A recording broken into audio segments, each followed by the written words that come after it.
जय श्री राम दोस्तों, आप सभी को अंग्रेजी नववर्ष की बहुत बहुत मंगल कामनाएं।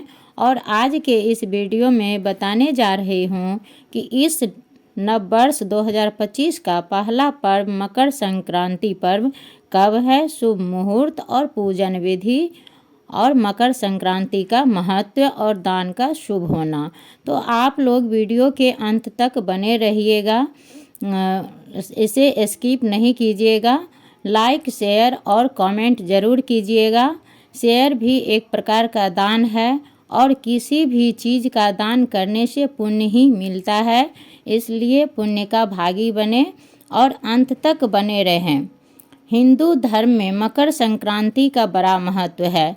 इस बार मकर संक्रांति 14 जनवरी 2025 दिन मंगलवार को मनाई जाएगी। इस दिन सूर्य उत्तरायण होता है, यानी कि सूर्य उत्तर दिशा की ओर बढ़ती जाती है। साथ ही मकर संक्रांति से सभी शुभ कर्मों की शुरुआत हो जाती है। पौष मास के शुक्ल पक्ष की पंचमी तिथि को मकर संक्रांति का त्यौहार मनाया जाता है। सूर्य का किसी भी राशि विशेष राशि में भ्रमण करना संक्रांति कहलाता है। सूर्य हर माह में राशि का परिवर्तन करते हैं। साल में 12 संक्रांतियाँ होती है और 2 संक्रांतियाँ महत्वपूर्ण होती है। पहला मकर संक्रांति, दूसरा कर्क संक्रांति। जब सूर्य मकर राशि में जाता है तब मकर संक्रांति होता है। मकर संक्रांति से वातावरण में बदलाव शुरू हो जाता है, क्योंकि इस संक्रांति से अग्नि तत्व की शुरुआत हो जाती है और इस समय सूर्य उत्तरायण होता है।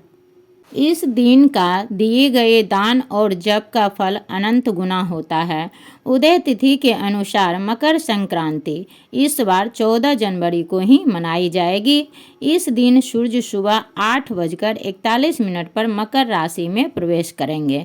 पंचांग के अनुसार मकर संक्रांति पुण्य काल का समय सुबह 9:03 से लेकर शाम 5:46 तक रहेगा और महापुण्य काल का समय सुबह 9:03 से लेकर 10:48 तक रहेगा। संक्रांति पर दान करना अति शुभ होता है।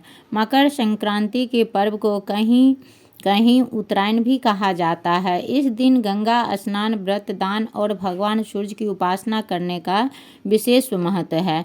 इस दिन दिया गया दान अक्षय फलदायी होता है। यह पर्व पंजाब, यूपी, बिहार और तमिलनाडु में ये नई फसल काटने का समय होता है, इसलिए किसान इस दिन को आभार दिवस के रूप में भी मनाते हैं। इस दिन तिल और गुड़ की बनी मिठाइयाँ बांटी जाती है। इसके अलावा मकर संक्रांति पर पतंग उड़ाने का भी परंपरा है। मकर संक्रांति का महत्व। पौराणिक मान्यताओं के अनुसार मकर संक्रांति के दिन सूर्य देव अपने पुत्र शनिदेव के घर जाते हैं। शनि मकर और कुंभ राशि का स्वामी है, तो यह पर्व पिता और पुत्र के अनोखे मिलन से भी जुड़ा है। एक अन्य कथा के अनुसार असुरों पर भगवान विष्णु की विजय के तौर पर भी मकर संक्रांति के दिन ही भगवान विष्णु ने पृथ्वी लोक पर असुरों का संहार कर उनके सिरों को काटकर मंदरा पर्वत पर गाड़ दिया था। तभी से भगवान विष्णु की इस जीत को मकर संक्रांति पर्व के रूप में मनाया जाता है। मकर संक्रांति दिन पवित्र जलधारा में स्नान करने से बड़ा पुण्य मिलता है। यदि ऐसा संभव न हो तो आप घर पर ही नहाने का पानी में थोड़ी सी तिल और गंगाजल मिलाकर स्नान कर सकते हैं। सूर्य को अर्घ देकर तिल और गुड़ का प्रसाद चढ़ाएं और गरीबों या ज़रूरतमंदों को भोजन, वस्त्र और धन का दान करें। आप खिचड़ी का भी दान कर सकते हैं। इस दिन का खिचड़ी का भी बड़ा महत्व है और इसे खिचड़ी का पर्व भी कहा जाता है। यह दिन दान पुण्य के लिए सर्वोत्तम माना जाता है। यह समय बड़े दिन और छोटी रातों की शुरुआत का भी प्रतीक है। आशा करती हूँ कि आप लोगों को यह वीडियो बड़ा ही यूज़फुल रहा होगा।